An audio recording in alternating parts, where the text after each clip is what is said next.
Thank you for joining us again for another episode of the What Are We Doing live show at Pursuit of Purpose.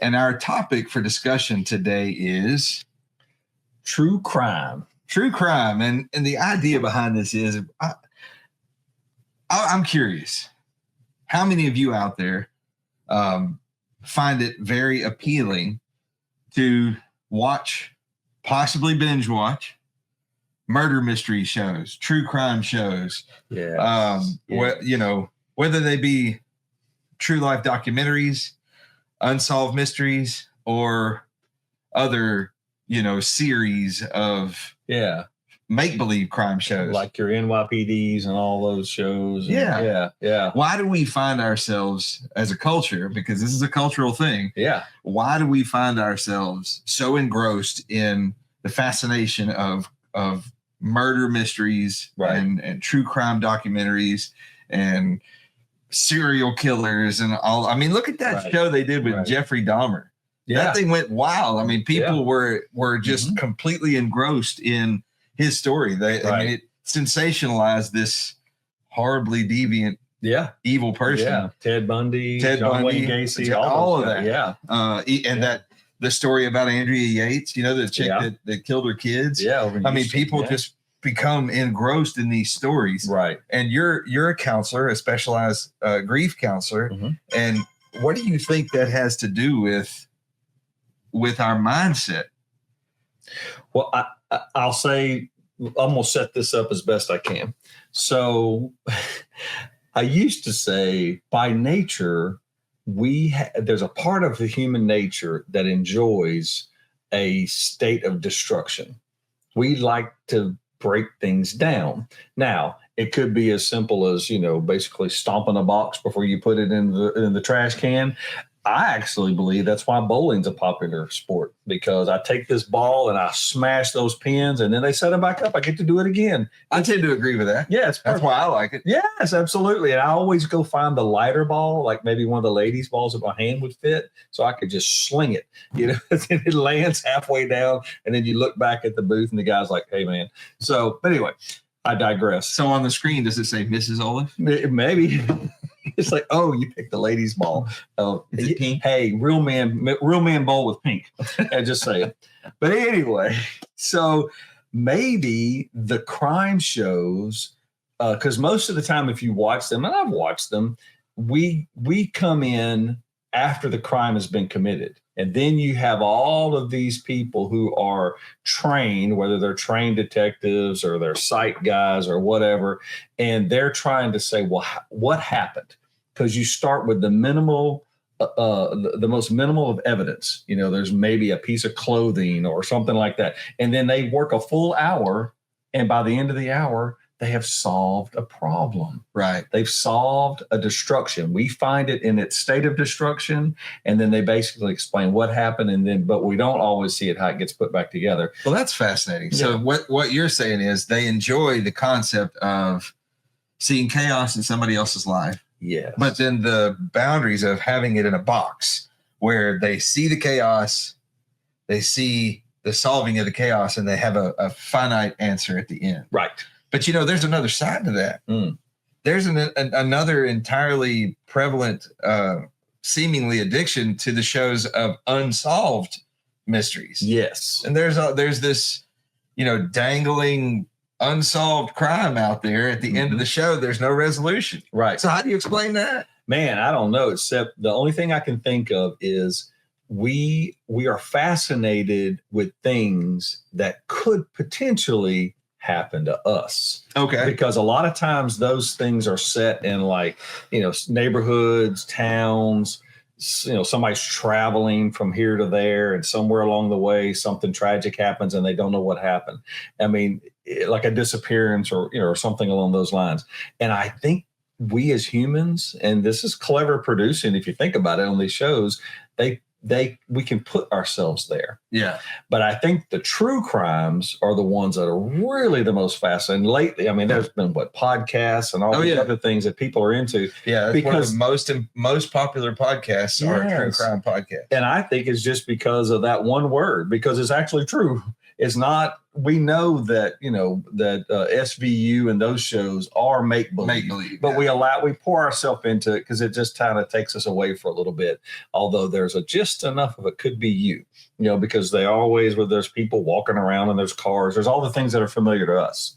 But when it's a true crime, you're like, holy cow, that person, that really happened. And I think that's part of what the appeal is. So do you think also that it could be that a lot of these people, and in my life, it's happened more with the females in my life than with males. And to be honest, and speak up out there, if you're a male and you watch these, I'd love to know it. But so far, all that I know are females that are really engrossed in these shows. Yes. Now, I'll say this, if my wife's got it on and I don't want to interrupt her, I'll sit in the room and I'll engage with it with her. We'll talk about it. But if I'm alone or if I have control over the remote, I'm not putting that on. No, I'm watching something. If I want to watch something on television, I want it to entertain my mind. Yes. And, I want to go on an adventure. Right. I don't want to feel more negative than when I started. Right. So what I'm curious about is, do you think that there is a possible mental comparison that they make with the people in the story and the people in their real lives? I do. Well, they must, because why else would it be entertaining? For example, let's say that you and I are watching maybe a sport. Maybe we're watching, say, baseball, or maybe we're catching a fishing show. Well, we've done those things. Now, I may have not have competed at the level I'm watching on TV, but aspirationally, I can relate. I can relate. So maybe this appeals to more of the ladies in our audience, and we want to hear from you, because maybe we have it wrong, but we're going to make our best trained guess here. Is that they have found themselves on I'm going to use the V word, Rob, on the victim side of things. Oh, okay. Too often that, I don't know, you're scared what V word I was going to use. Yeah. On the victim side of things, too often like, oh my goodness, he just said that to me, or he just did that, or whatever. And now we know it's probably minor in comparison because it's not a crime, but it's in that nature. And so now I want to go, well, let's just see how far somebody will take this victim thing and hurt somebody for their own personal gain. And so I think that's where they kind of drift into that stream just a little bit. But if I do it in the safety of a digital format, like a podcast or a TV show, well, I'm still sitting in my living room. I'm fine. So I just can kind of go there in my imagination. But my fear is, could that happen? Because I've been on the receiving end. And I don't know, that's just a guess. I'm just playing the comparison game, friends, and play your own comparison game. Let us know what you think. Well, something that I noticed, and I actually heard it in a book. I think it was a book. It may have been a show that I was watching. I'm not sure. Might have been a podcast.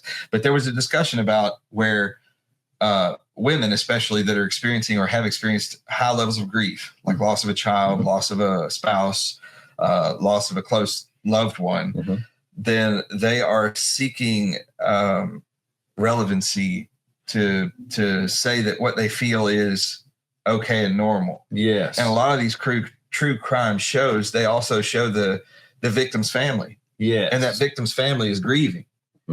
And maybe that helps them have a sense of normalcy to see that, okay, this is a true story. This is a person who was victimized and killed. I feel like a victim. I'm grieving. That person has the same feelings and the same words that are in me are coming out of them on TV. Yes. And if they're saying it and they're doing it, I must be okay. Because I did it too. Some version of it. That's right. So there's yet another component of relatability. Yeah. I can relate. I was, a little bit hysterical when I learned of these things, and I was, crying and carrying on a bit, which is normal. I mean, there's nothing wrong with that, but now I can relate. So they're doing it too. Whether they are portraying or whether we're actually watching a documentary, we're seeing it play out in real time. And we can only imagine. It's like we let ourselves imagine the worst possible thing. There's a lot of folks that are in, we used to make fun of people who, what we called, the preppers. because, there's going to be end times. And so they have to, fill their closets full of all these extras and those sorts of things. And I remember people making fun of them. And I go, whoa, wait a minute. Have you ever been through anything close to that? They go, well, no, not really. I mean, I haven't been through the end times. So no. But have you been through a hurricane? Have you lost your power? Have you come close to running out of food? And they're like, no. I said, well, they have, because I know I have. So guess what I started doing? Preparing. I started preparing for what inevitably was likely going to happen. So how do we do that in this victim role other than, say, a natural disaster? I buckle up. I make sure that, I don't drive all the way to E. I mean, just little things like that. Then that wasn't a dig on our ladies in the audience, because y'all know y'all do that. Yeah, if my wife's watching this episode, she just threw something at you.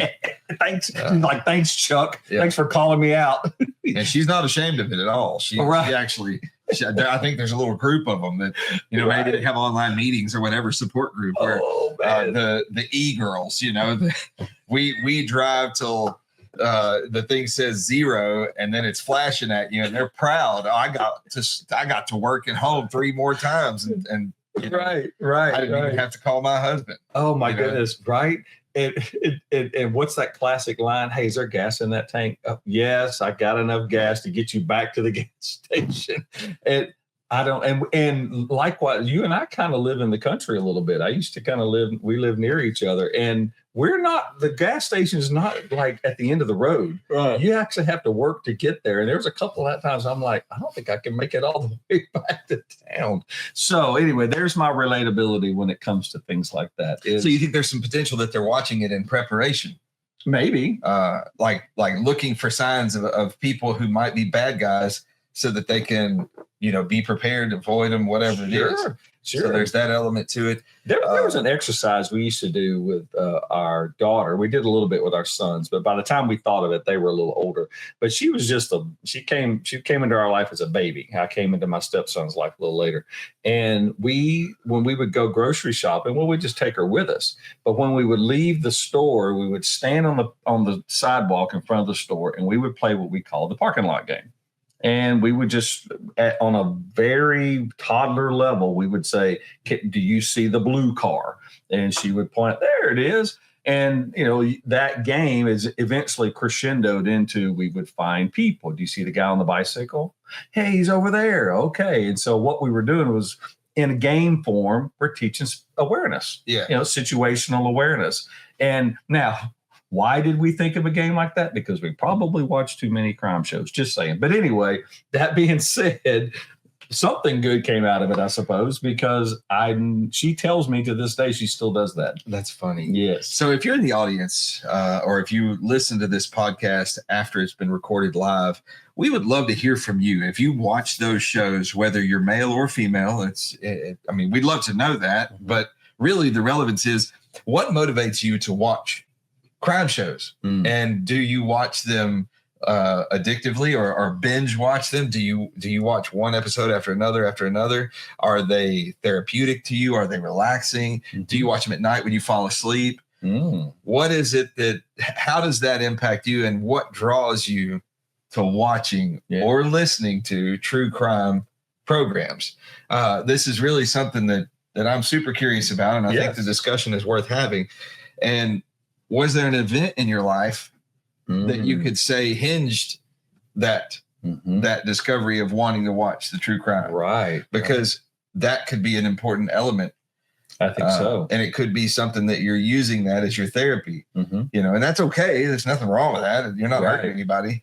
But anyway, it's just a curiosity. So, and I like that last component, because as a therapist, sometimes I do get folks that come in who have been through things, or sometimes I get them that come in and they were in a situation that maybe they felt out of control and something could have gone bad. Now, and maybe they got out of there and then later found out things did go south, and so now they're forever related to that possibility. And maybe that's the attraction. I really would like to know. This is a fascinating subject, and I'm glad that you brought it up, because there is obviously, whenever we see, and we're kind of observers about just social settings and social sciences a little bit. So whenever you see an entire arena of product, produce shows, those sorts of things. Those things don't just happen in a vacuum. They happen because there's an appetite for that. There's an attraction, and they know it, and they kind of feed on it a little bit. And I'm not saying it's a bad thing. Maybe there's things we can learn from those shows to say, hey, moving forward, maybe I need to be a little more aware of certain things. And so they can still be a good platform, but there's an entertainment value, or there's definitely a relatable value. Something else I just realized while you were talking was that, a lot of people that watch these shows, at least the ones in my life that watch these shows, have a lot of anxiety. Yes. And I think, and I don't know this because I'm very blessed that I'm not afflicted with enormous amounts of anxiety, but I think that it's possible that people with a lot of anxiety like to see that it's possible that the things they worry about become real. Oh. And I think this potentially has a soothing effect on them. Because if a person has anxiety and they realize their anxiety is unreasonable, and they realize that it's unlikely, and they realize that a lot of it is more or less fantasy, unreal, and then they watch a show that brings to life things that they had true worry about, they can feel normal. Yes, almost as if to say, see, it's real. It could happen. It's real. And then the strange thing is, I wonder if that very act of finding out that the thing they worried about could become real actually reduced their anxiety. Oh. Because it put it in a place where, okay, I saw how they dealt with it. It happened. And here was the outcome. I guess there's that age-old question. How has that benefited you? How has it benefited you? And maybe that is the benefit, that it does give me at least a sense of hope-related experience to say, well, if something like that did happen, I see that, either it can be dealt with, it can be coped with, it can be solved. And because we love solution, whether we like to admit it or not, yes, we go into anxious mode because we oftentimes disqualify ourselves from solution. Right. And that's why we idolize whatever we're worried about, whether it's, money or people or what have you, but we really like solution. And so, but when you have these crime shows like the Unsolved, yes, that's a deeper fascination as well, because why would I be fascinated to something that's never been solved?